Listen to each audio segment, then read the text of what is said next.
Hey y'all, it's Sebastian from Make.lol, and this is me.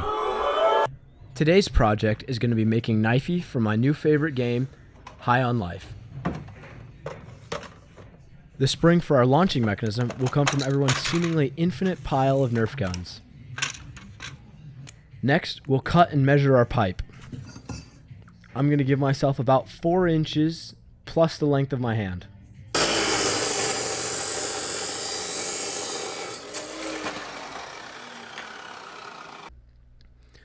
This little wooden nub I'm cutting will go on to be a spacer at the bottom of the knife to increase spring tension and to stop the knife from falling out the back.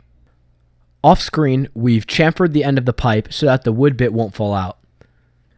As we hammer it into place, I take a punch and set it down the tube and hammer it down nice and tight so it won't come out. The next piece I'm going to work on is cutting in the grooves for our locking mechanism so the knife won't just fling out whenever it feels like it. The tool I'm using here is called an angle grinder, probably one of the most bloodthirsty tools that I have in my arsenal. One wrong angle and it'll cut you up faster than a sentient killer knife. Here we're doing a rough fit up of the projectile section of the blade. This fake handle will go inside of the metal handle. The blade will go into this handle and this pin will hold in place and simultaneously lock the blade into the spring mechanism. Now we can move next door to my blacksmithing workshop where we can start forging out the blade of our knife. Once the forge is all hot and bothered, we can place some steel in it that'll end up being our blade. Once our steel is red cherry hot, we can start shaping it. The first step is always thinning down the blade and putting a point on it. As things start to heat up in the workshop, I decided it's time to bring out the big guns.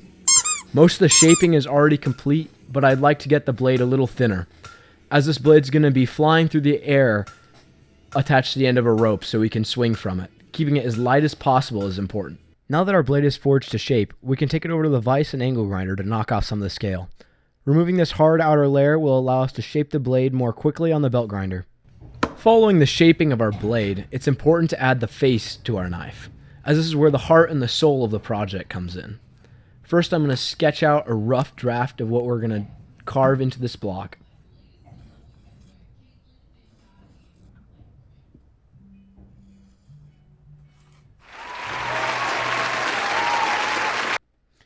While shaping our face, I decided we'd do an old school method. Instead of using power tools, I'm going to chisel out the rough shape of the face. Now that I've removed a satisfying amount of wood with chisels, I'm going to switch to the power tools for a finer finish.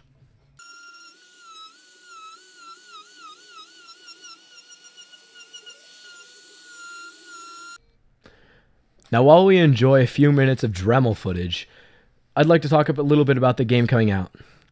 High on Life is a first-person comedy shooter, first in its class, produced by the same guys that made Rick and Morty, one of my personal favorite comedy TV shows. The game is set to release December 13th of this year. Let us know in the comments which of the weapons you're most excited to wield to take on the alien cartel threatening the human race. Once our wooden face is all shaped up, we can transfer the design from a wooden block to a metal mold. I've placed the wooden block within a sand cast. Once all the impurities are removed, and the metal gets up to a thick, soupy consistency, we can take it out of the furnace and pour it into our sand mold.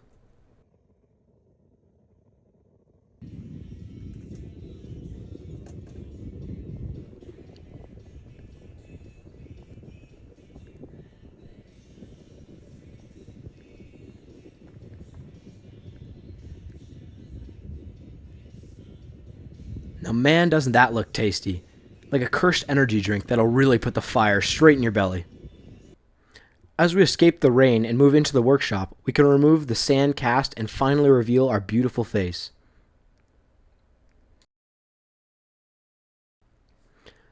And just like that, our baby is born in all of his metallic glory.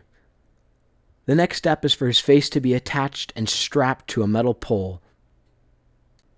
Now that our baby is born, you can watch as I use sawzalls, files, and any other manner of tools to cut and slice into his body so we can lay the pipe within him. At this stage in the process, we're working on drilling and tapping holes, so we can use pipe clamps to attach our grip stick so we can get a good grip on him while swinging from the rafters.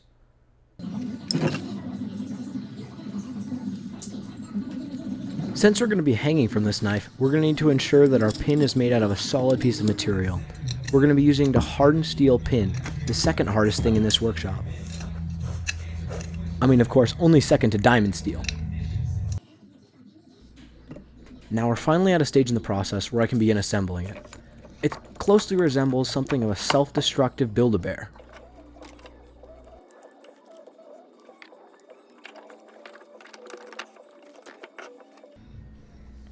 Unfortunately, upon closer inspection, we realize there's a few cracks in the body of this baby. But like many of my other problems in life, I'm just going to cover them up and pretend they're not there. This time I'm going to use a little bit of wood filler. Finally, we can add some color to our baby, but not without a base coat. No baby should go without a strong foundation. And with this final coat of paint and a few more touch-ups done off screen, we're finally done.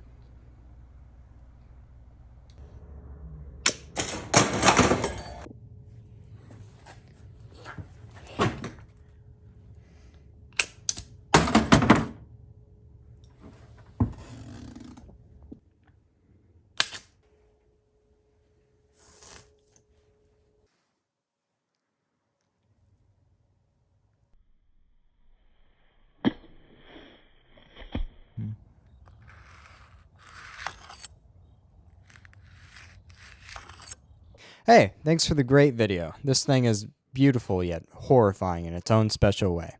This is Gavin, head of the gavco.lol channel, and as you may have realized, this is the start of many new series on this channel. This one in particular is called Make.lol, hosted by Sebastian, where we make all of the weapons and items from your favorite video games. Comment what you would like us to make next. And if you would like to watch videos from the gav.lol series or the tech.lol series, then please click here or here. I'll see you all next week. Have a great night.